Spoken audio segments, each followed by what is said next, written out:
Guys, good morning. Ah, alas 12 ang takna sa ngaga. Aksidente naman diri sa in between sa Taytay sang Binaubaw Bridge kag sang Dumangas Country Village. So,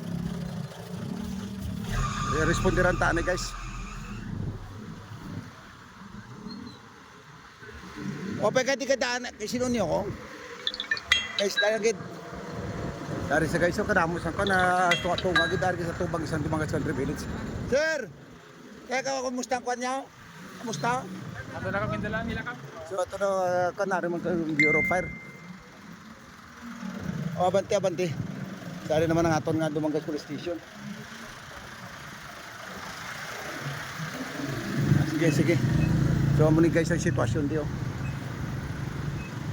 I-assist tayo mabuli kita na i-assist. Kaya rin isa ka motor diri guys. Ato na nangingagaw ng pasyente din eh.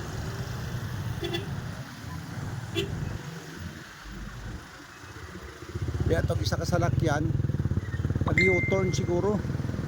Abati.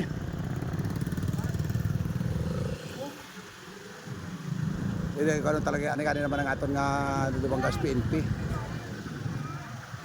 So muli guys, naman di ka aksidente sa Siringa Unto guys, in between sang Binaubaw Bridge kag sang Dumangas Country Village guys. Di isa na makasinggol ng motor kag ang isa ka salakyan nga nagbinunggo anay. Abati. So ang pasyente sila parang dadalaway pa ni parang kundi ni guys, no? So wala sing plaka, no? Wala sing plaka sa salakyan niya. Ako na sir, sige anay sir. Kada ako na lang anay namon. Imo na, Hindi Iyayo ko talaga anay sir. Hindi ay pagtandukon. yan na araw na para kada okay na. Okay na? Taga di ko ron tagyas na eh. Wala pa ko nung mabalang, hindi nga ako sa kan. Abati. Pero. So i-assist sa anay naton di. So muna di kasi ang sitwasyon subong sa aton di sa kan. Diri sa tubang sa Dumangas Country Village. Yung wala kita kakanti, kita lagi nga ako kita ding malapit. So buka gid ang kansang kanya. So ito na gini nga ako anay kon ka. Pero pa ang driver na dala na sa ospital. Kamo ni guys so basi kun kono way makilala kay wala sing plaka. Iway pa ta makon gin responderan lang damon dayon karga to ka pasyente. Way interview.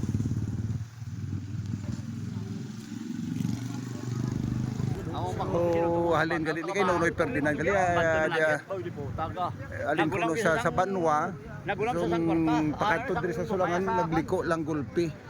Ti ang motor halin sa Sulangan. Tente pa to. Kanino. Papuli ang duwa ko sa Bantaw namin. Ang pasyente din kuno to. Pagkatto sa Bantaw namin. Taga din kuno to. Eskwelahan nila. Taga ba Managit? Taga Managit. Pero managit tiri nagage. Papuli. Papuli lang. Yung kotse niya, hindi ka parada ko no, malikwa mo siya no. Naggulpi liko. Estudyante pa kuno to guys. So muna sa guys no sa mga riders naton sa mga motor sa siklo nga nagaagi diri between Dumangas Country Village sa mga guys. No, kag sa Taytay sa Binaubaw maghalong kamo tatlong na di guys pro di lang maparang sang Disyembre pila ka aksidente kaanom na ni halos sang bulan sang Disyembre sa kag sa Enero. Pag-report na sa police, may CCTV namang nga duwa oh.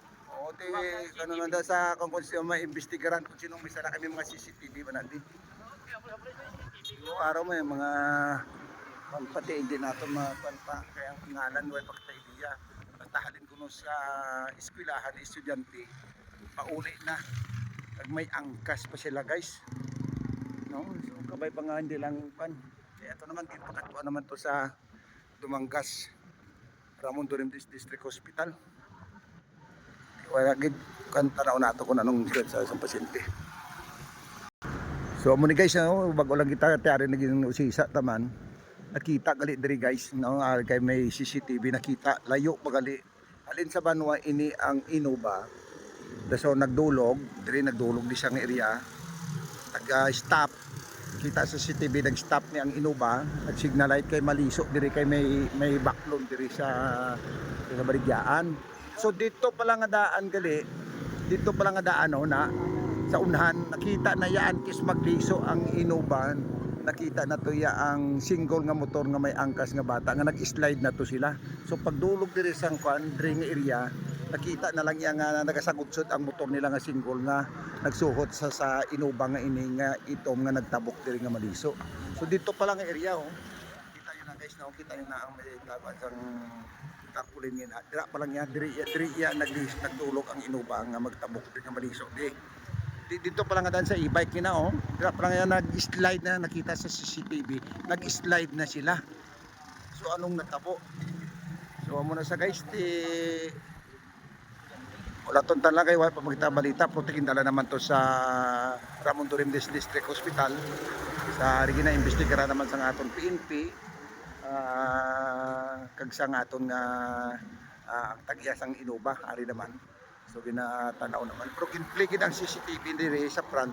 So dito pa lang nga area, dira pa lang nga area nga kung nag-slide na nagali ang single nga motor dira nga area di ari kalayo pa diyang ginkuran sang ikutan sang inuba diri nga side mga 30 meters, mga almost mga 30 meters before nga nagliso ang inuba nga malatabok diri, nag-slide niya ang single nga motor dira nga area ang single nag-slide na sila.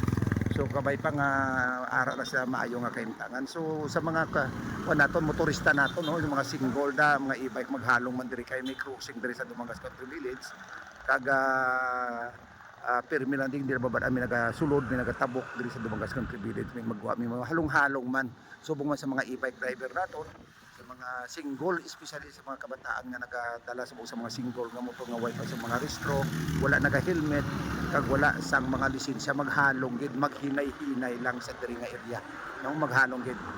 Sa mga viewers naton, sa mga followers, please salamat sa inyo padayon nga pag-support sa aton nga munting channel. Si Kapaw din po, former Barangay Captain Santa Bucan, Dumangas Iloilo. Madamong salamat sa inyo nga pag-support sa aton nga